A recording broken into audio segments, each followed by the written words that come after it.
It's good for college students to encounter liberal ideas, to become familiar with the best forms of progressive thought that our society has to offer. It's also good for students to encounter conservative ideas, to appreciate traditional perspectives and hear strong right-of-center arguments. And it's vital that college administrators stay out of it altogether, leaving faculty and students free to grapple with competing ideas and pursue truth and discover knowledge with an open mind. I came to college after growing up in a very small town, and some of the best moments of my education asked that I hear different worldviews and consider values that challenged my own. That's the essence of university life, where we all should be, as Van Jones puts it, physically safe, but intellectually unsafe. Our public universities are here to serve everyone and ideally to challenge everyone. That's the job. And because we're meant to host a wide range of ideas, concepts, and theories, to be an intellectually rich forum for big and difficult questions, our public universities must take a stance of principled neutrality on matters of political controversy. Faculty, students are free to weigh in on all manner of current events and high-profile issues, while university staff must exercise restraint.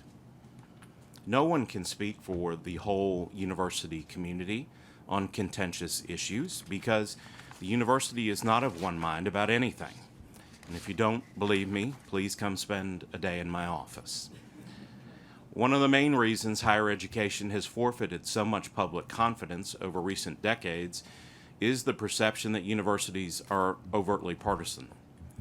Demanding campus leaders to take sides on divisive issues, to call for ceasefires in foreign lands, or denounce fellow citizens here at home, it undermines public trust and the spirit of open inquiry that our universities depend on.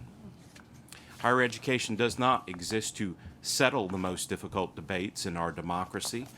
Our role is to host those debates, to inform them, to make them richer and more constructive. That's a vital responsibility, and we can't fulfill it if our institutions are seen as partisan actors in one direction or another. Principled neutrality on the part of university leaders and administrators enhances the free speech rights of students to ask questions, to voice opinions, to change opinions, and of course, peacefully protest.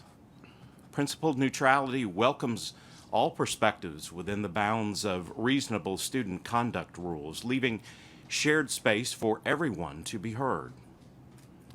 An official university position would hinder free expression and stifle the open-minded contest of ideas that is supposed to mark university life.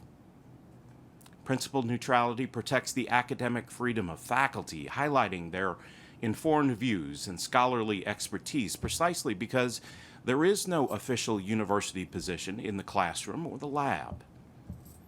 Principled neutrality keeps us aligned with federal laws, state laws, and university policies on equal opportunity and non-discrimination.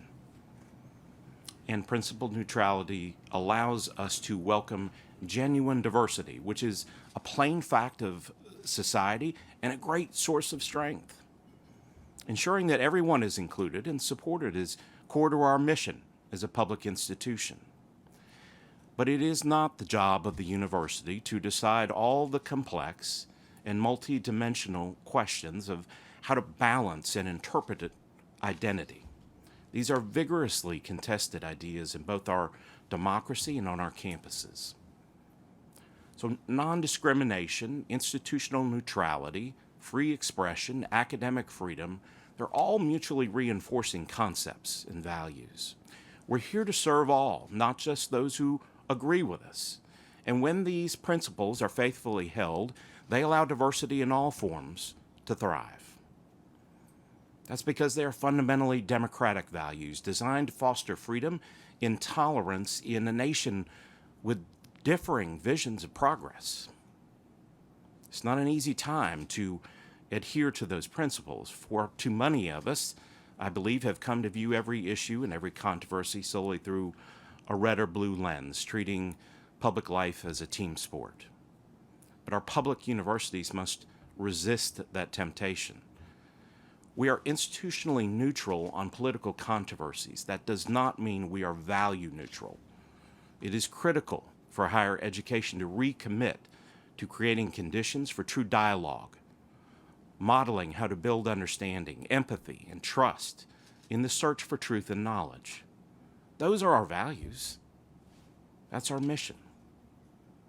Now, I've had plenty of those deep and challenging conversations over the past month, hearing feedback from people who are skeptical of this approach. And I've spent time listening to detailed questions and concerns from the faculty assembly. I've heard from student body presidents, representatives of the staff, and many alumni, and heard their views about campus diversity and how we can do a better job on student success and support services.